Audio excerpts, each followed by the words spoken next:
Perkenalkan, nama saya Sri Purnameningrum, merupakan mahasiswi dari Universitas Riau dengan jurusan Pendidikan Bahasa dan Sastra Indonesia.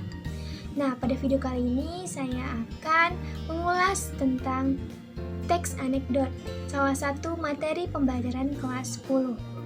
Kalian pernah nggak sih dengar tentang teks anekdot? Sebelum kita bahas lebih lanjut, kalian pernah tersenyum atau tertawa ketika melihat suatu hal yang lucu atau suatu hal yang menarik dan berisikan sindiran? Mungkin yang berisikan kejadian yang terjadi pada saat itu. Nah, biar lebih mudahnya, kita sebut saja seperti stand up comedy. Pasti kalian tidak asing kan dengan stand up comedy? Nah, istilah stand up comedy ini bisa menjadi salah satu contoh yang memuat konsep teks anekdot. Nah, sebelum kita bahas lebih lanjut, perhatikan teks anekdot berikut ini.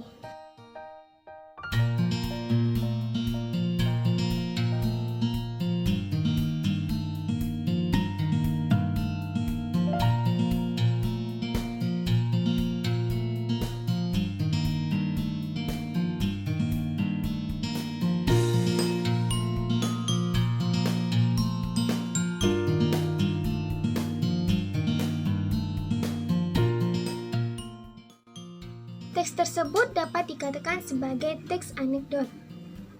Nah, pengertian anekdot adalah sebuah cerita singkat dan lucu atau menarik yang menggambarkan kejadian atau orang yang sebenarnya. Anekdot bisa saja sesingkat pengaturan atau provokasi dalam sebuah kelakar. Anekdot bukanlah sebuah lelucon, karena tujuan utamanya adalah bukan hanya untuk membagikan gelak tawa, tetapi untuk mengungkapkan suatu kebenaran yang lebih umum daripada cerita singkat dari kisah itu sendiri. Nah, biasanya anekdot itu bersifat sindiran alami. Nah, berdasarkan teks anekdot yang sudah Ibu berikan tadi, mari kita simak tentang struktur dari teks anekdot. Nah, berdasarkan teks yang telah kita baca, struktur abstrak terdapat pada ada seorang lelaki yang masuk ke bank dan bermaksud meminjam uang.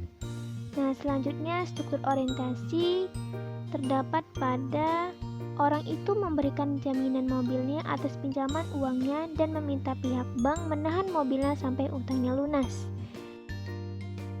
Struktur kritis terdapat pada laki-laki mengambil jaminannya dan melunasi utangnya. Nah, struktur reaksi terdapat pada petugas bertanya kepada lelaki perihal meminjam uang dengan memberikan jaminan mobil mahalnya. Dan yang terakhir, koda terdapat pada petugas pinjaman mengakui kecerdikan lelaki itu. Dapat disimpulkan bahwa struktur teks anekdot itu ada 5 bagian. Bagian pertama adalah abstrak. Abstrak berfungsi memberikan gambaran tentang isi teks. Yang kedua adalah orientasi yang berfungsi menunjukkan awal kejadian cerita atau latar belakang suatu peristiwa terjadi. Yang ketiga ada krisis. Nah, krisis ini dimaknai sebagai saat terjadinya ketidakpuasan. Yang keempat ada reaksi. Nah, reaksi itu berkenaan dengan tanggapan. Dan yang terakhir adalah koda.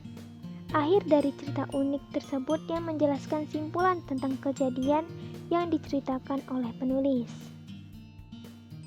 Setelah kita mempelajari tentang struktur dari teks anekdot, selanjutnya kita akan membahas tentang kaidah kebahasaan yang terdapat dalam. Sebelum kita mempelajari tentang menganalisis unsur kebahasaan dari teks anekdot, bacalah teks berikut ini dan catat analisis yang kalian temukan.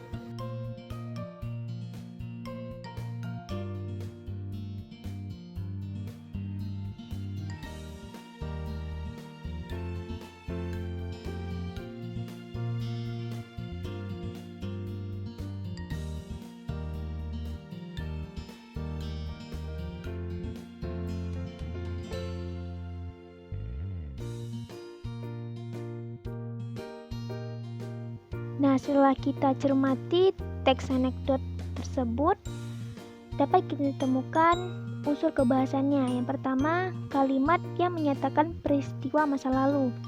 Terdapat pada kalimat pada puncak pengadilan korupsi politik dan jaksa penuntut umum menyerang saksi. Nah, selanjutnya ada kalimat retoris. Contoh kalimatnya, apakah benar, teriak jaksa, bahwa Anda menerima $5.000 untuk berkompromi dalam kasus ini? Selanjutnya terdapat penggunaan konjungsi yang menyatakan hubungan waktu. Nah, contoh kalimatnya, akhirnya hakim berkata, lalu, Pak, tolong jawab pertanyaan jaksa. Yang keempat ada penggunaan kata kerja aksi. Contoh kalimatnya, saksi menatap keluar jendela seolah-olah tidak mendengar pertanyaan. Yang kelima, terdapat penggunaan kalimat perintah. Contohnya, Pak, tolong jawab pertanyaan jaksa. Dan yang terakhir, terdapat penggunaan kalimat seru. Contoh kalimatnya, oh maaf. Dari analisis yang telah kita buat tadi, unsur kebahasan pada teks anekdot adalah yang pertama, menggunakan kalimat yang menyatakan peristiwa masa lalu. Yang kedua, menggunakan kalimat retoris, kalimat pertanyaan yang tidak membutuhkan jawaban. Yang ketiga, menggunakan konjungsi atau kata penghubung yang menyatakan hubungan waktu seperti kemudian, lalu, dan sebagainya. Yang keempat, menggunakan kata kerja aksi seperti menulis, membaca, berjalan, dan sebagainya. Yang kelima, menggunakan kalimat perintah. Dan yang keenam, menggunakan kalimat seru. Nah, khusus untuk anekdot yang disajikan dalam bentuk dialog, penggunaan kalimat langsung sangat dominan. Nah, sekarang pasti sudah paham kan tentang struktur dari teks anekdot dan unsur kebahasan yang terdapat dalam teks anekdot? Pasti sudah. Nah, semoga materi yang Ibu sampaikan bisa menambah pemahaman kalian tentang teks anekdot. Sekian dari Ibu. Wassalamualaikum warahmatullahi wabarakatuh. Sampai jumpa pada video materi selanjutnya.